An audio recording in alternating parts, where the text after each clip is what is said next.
The question I get asked often is, as you look back, would you do it all over again? Would you still do what you did? Would you make the same decisions? I can look over my shoulder behind me and see exactly what series of events transpired in my life that led me to that surgeon's table.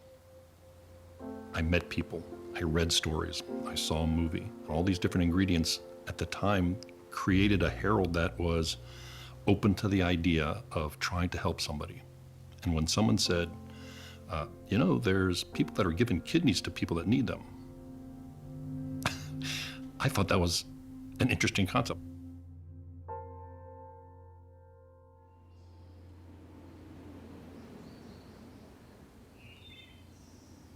It started when I was young. It was a kidney infection.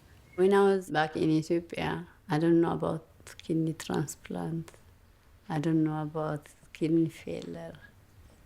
When we were young, we didn't know that kidney was the most important organ, and also any health-related issues with kidney was a very serious one. And we learned it the hard way. When I was a child, I had ambition to have many kids, many children. When you are pregnant and having problems, it's very scary. And the hypertension was very high and the leakage was very high. So the baby couldn't survive. So he died when he was inside of me. She risked her life. She was almost dead. And because the child actually passed away in her belly before, within, I think on the 5th month, Yes. 8th month. And then she took the second chance, which was even worse. By the help of God, I got a premature child. He was born 1.35 kilograms in his 7th month. The nurses were saying, do you want me to throw this into trash or do you want to keep the child? It did affect her health. That was the time actually it really affected her. I'm on a plane. I look up and I see they're playing a movie. As the credits are rolling up, starring, directed by, and the last thing on the screen said, for more information about organ donation, call this number. 1-800, give us your kidney. Yeah, hi, saw the movie. Can you send me information on organ donation? And within 3 days, I get a package in the mail that was just stuffed with literature and brochures, all about how to donate after you're dead. Okay? I'm not dead yet, so I called her back and said, I'm just curious maybe about donating now to somebody here while I'm alive. And she said, oh, sorry, we must have misunderstood. Is it for a family member or a friend? I went, well, I'm actually just curious about the process of donating to whoever might need it the most. Silence on the phone. She said, you can't do that, it's illegal. But she told me that there was a new program that they were trying to put together. And it happened to be in Washington, D.C. And if you want, give us your name and number, and if it ever gets approved, we'll call you back. And I'm thinking, sure. 2 years later, my phone rang, and they said, hey, is this the Harold Mintz who said he wanted to give his kidney away? They said, well, that new experimental program has been approved. Nobody's gone through it yet, but we're accepting people into the program if you want to come in and ask questions. You're watching Washington's ABC7. The Washington Regional Transplant Consortium has partnered with 7 metro area hospitals to launch the first community-based living donor registry in America. First thing I did was I got out a sheet of paper and I wrote down about a dozen questions that I had about the possibilities. Will I pee more often? Will I have scars on my body? Will I have to eat pills for the rest of my life? You know, what is this going to do to me? Will my life be shortened because I am doing something like this? And every answer they gave me, I was like, well, that's cool.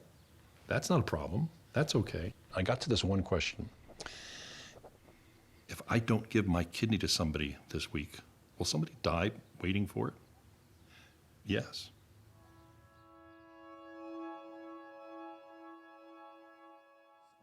I'm in college. I'm the middle of 3 boys, and home from Christmas break, my father announced to the family, I'm sick. He said he had some sort of issue with his spleen. And I'm like, well, I'm not sure what the hell a spleen is. But okay, all they need to do is remove the spleen and everything's cool. Well, we went to the hospital. The whole family was there. and they said it would be a 3-hour surgery, and at hour 4, just like in the movies, that swinging door opens up and out comes the surgeon with his outfit on. He says, "We just wanted to come out and talk to you. We can't stop the bleeding." I looked at my mom and my brothers and we're like, what just happened? The first thing I did was I ran to my dad's hospital room. And I picked up the phone and I called my friends and said, "Hey, they can't stop my dad's bleeding. Can you come into the hospital now and give blood? Because I figured if I can get my friends to come replenish the blood supplies, they won't stop giving my dad the blood that he needs." Which doesn't make sense, but what can you do? You're sitting there in a waiting room. Making a long and relatively painful story as short as possible, all the things that he had been sick from just kind of came to fruition, and so he passed. Life and death happens, and I was grateful that we were together, that we were there around his bed when he passed. But him dying at a relatively early age kind of left a mark on me. So I might not know the family who I'm about to help, but I know the situation. Somebody's suffering, a family's feeling exactly what we felt. They're going to lose a family member. And I can stop them feeling that hurt that we felt. It wasn't a choice. It was an opportunity. They put a graft on my neck. I think this was the first dialysis. There is 2 needles. One, they took out the blood, and the other one returns the blood. Dialysis, like, it's good that you can live, you can survive, but it's tiresome. When the machine takes out the fluid, there's cramping, uncomfortable things. It's not easy, but thank God. God helped me to get through it. There's a whole bunch of medical tests before you can do this. What do you think the very first medical test they did with me was? It wasn't pee in a jar, it wasn't give blood. They sent me to a psychiatrist. They said, "We just have to make sure your mental facilities are up to par." And I'm thinking, yeah, what kind of a knucklehead wakes up one day and starts giving up body parts? I walked out of that psychiatrist's office with a letter that says, "Harold is normal," and it's got a fancy seal on it and everything like that, which is great. And from there, all the other medical tests came. Then it was peeing in jugs and MRIs and EKGs and all the other initial tests. And the whole time I'm telling my wife, "Don't worry, there's another dozen people trying to get through this experimental program. There's no way in hell I'm going to pass these tests." I went to Washington Hospital, and they told me that my kidney functions only 6%. They told me that they are going to put my name in the list, in the cadaver kidney list. So I was waiting for years and years. Guess who the very first patient to get approved through this experimental program was? This guy. So I went and asked my wife, take a deep breath. We're the first ones to get through. What do you think? And she said, absolutely. The coordinator told me that there is a donor and there is also 3 recipients.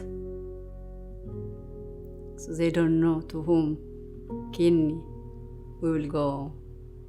Her doctor said you have 3 more days to live. Period.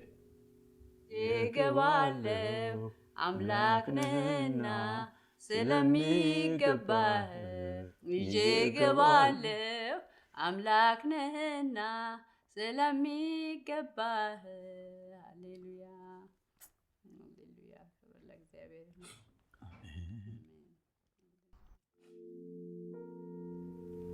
A nurse or a coordinator, I didn't see her. I was inside. And she said, the kidney is going to be given to Gannet Belai. That was the word that I heard. And then he comes back and he told me that the kidney is going to be for me. So in December of 2000, at Georgetown University Hospital, they wheeled me into surgery, and I'm now down 1 kidney.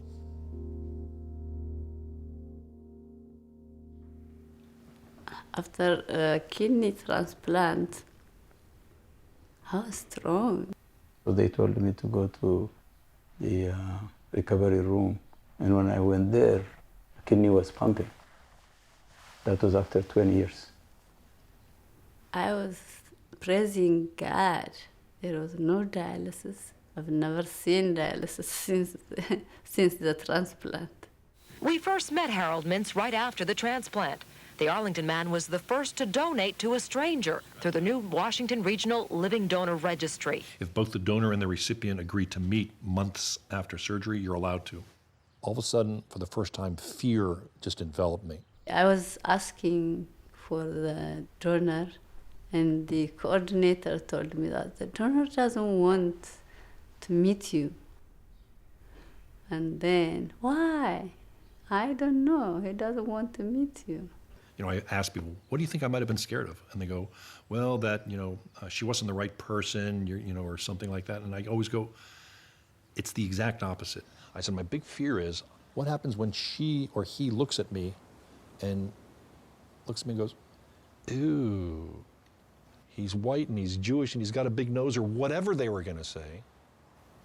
But I pushed it aside because the recipient's wishes were, I just want to meet you and your family to say thanks. Before surgery, was I nervous? Not a bit.